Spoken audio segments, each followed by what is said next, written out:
Hi, this is Stories from the River Road Blvd, right? And my name is Dale Reber, and I'm here with Jim Gillespie and Blake Tempus, and we are going to do a few stories for you today as part of our podcast, right?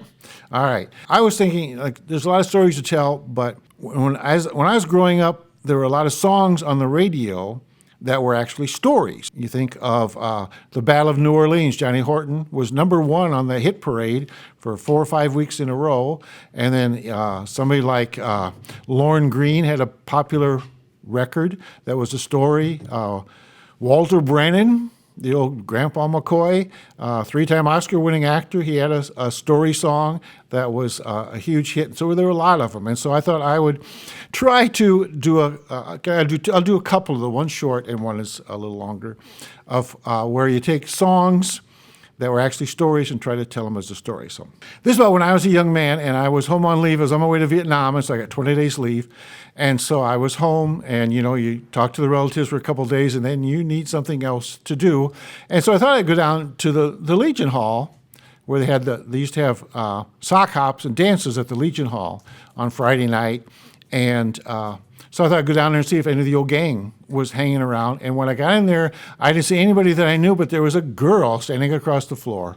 And I was so drawn to her. And so I walked across the room, and her name was Lori. And so I stood and I talked with her all night, and we danced. And it seems crazy now at my age, but I just fell in love with this girl. I just could not imagine how my feelings just overwhelmed me. I was so in love with this girl.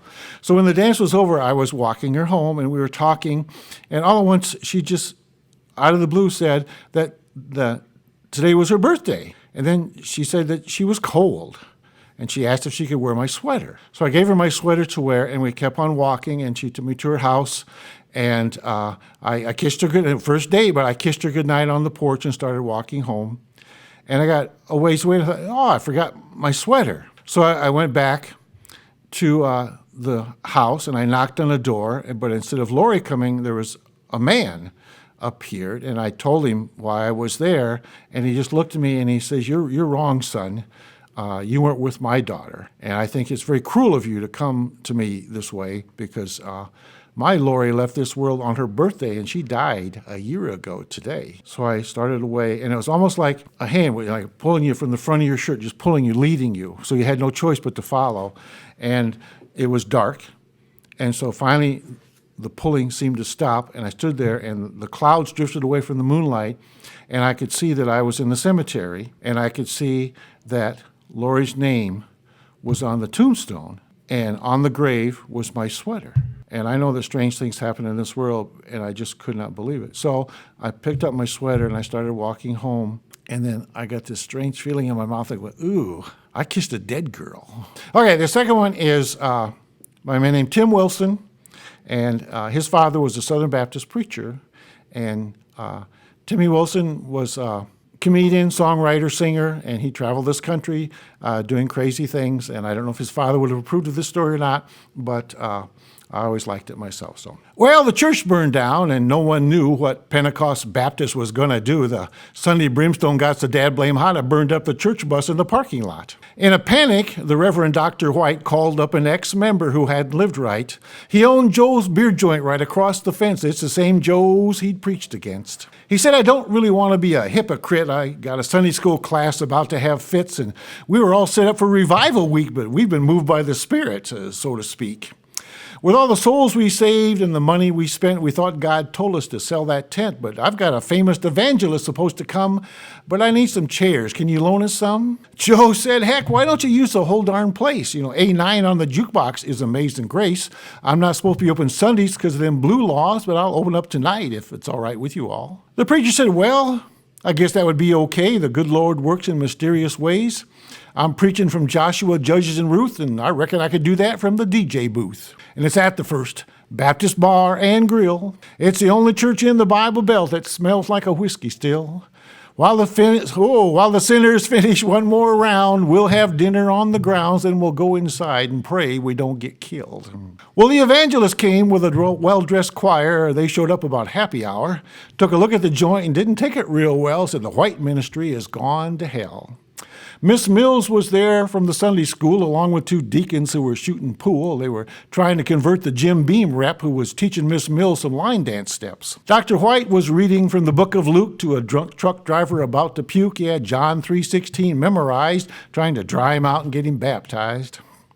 The evangelist yelled about the lights and the beer, said, "White, you can't save any souls in here. This place is nothing but a den of sin, ain't the kind of place Baptists ought to be in." The preacher said, "Well, I guess I don't need you all here. You didn't do a very good job last year. You only saved one sinner. That was Todd McGuire, the little SOB that set my church on fire. Joe's beer joint has been revived. I've only been here an hour and it doesn't save 5. Sure, it's got mirrors and a big dance floor, but I finally found the flock God called me for, right here at the First Baptist Bar and Grill.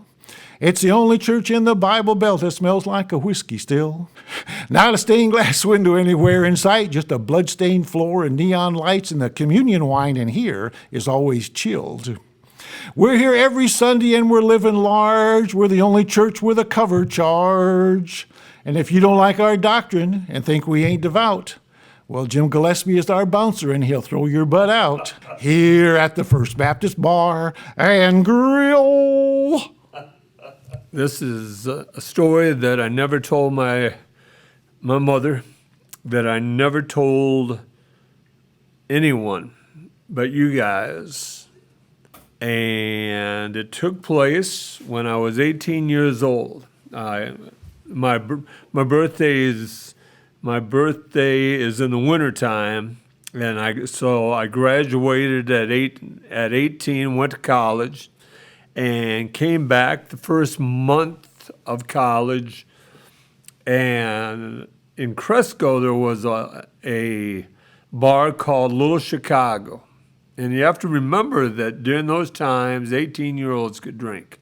And I was 6'4", about 140 pounds, and a massive man. And Little Chicago was known to be a little crazy. But all my friends were going to go to Little Chicago. So I went to Little Chicago and sat at the bar next to Gary Praska and Mark Gila. We were sitting there, and all of a sudden, a neighbor friend of mine, Tracy Hall, came in. And he stopped, and Tracy was a big man, 6'6", about 250 pounds. He was 3 years older than me. He lived out back. He loved my mother, just adored my mother. And everybody was afraid of Tracy but me, a little skinny guy. I knew Tracy loved my mom, and he always treated me with love and respect. And he came up to me, and I could see Gary and Mark were a little frightened. And he said, "Jimmy, come over here. I need to talk to you."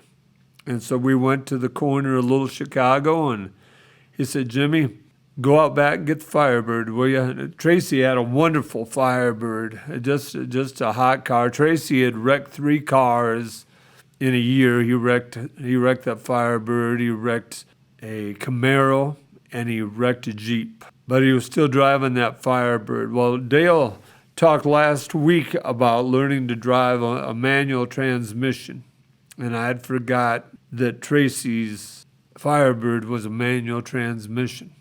And as I was going out back to get the Firebird, I heard Tracy say, "You're dead, and you're dead, and you're dead." And I thought, oh no. And so I got in the Firebird and got it started and killed it a couple times going down the alley and went around the corner. And as I went around the corner, Tracy and 3 other guys were bouncing off of Highway 9. Their heads were bouncing off of Highway 9. Every time Tracy's head would bounce off of Highway 9, he'd get up and grab another guy. And so I finally rolled the Firebird up, and Tracy got in, and he said, "Go." And I wasn't going to go very fast because I was driving this manual. And boom, boom, boom, I was rolling. And as I was rolling, and he was sitting there, "Go, Jimmy, go, Jimmy, go, Jimmy." About that time, the cops came. I'm sure they had saw Tracy's Firebird before, and they came after me. Well, Tracy was going, "Go, Jimmy, go, Jimmy, go, Jimmy." And It finally just died on me. And the cops were there, and they came up to the car, and they took Tracy out of the car, and they took me out of the car, and they put us in handcuffs, and they put us in the back seat of the cruiser. Mr. Smith was the policeman in town. I'm sure he thought, what is Jimmy Gillespie doing? Driver Tracy's Firebird.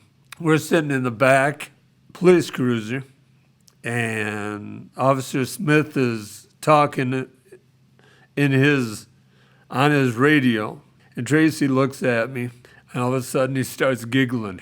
Just laughing. I'm thinking, Tracy, what are you laughing? I'm looking at him. I can't say anything because I'm sitting in the back of a police car. And he turns at me and he says, Bernie's going to kill you, isn't she?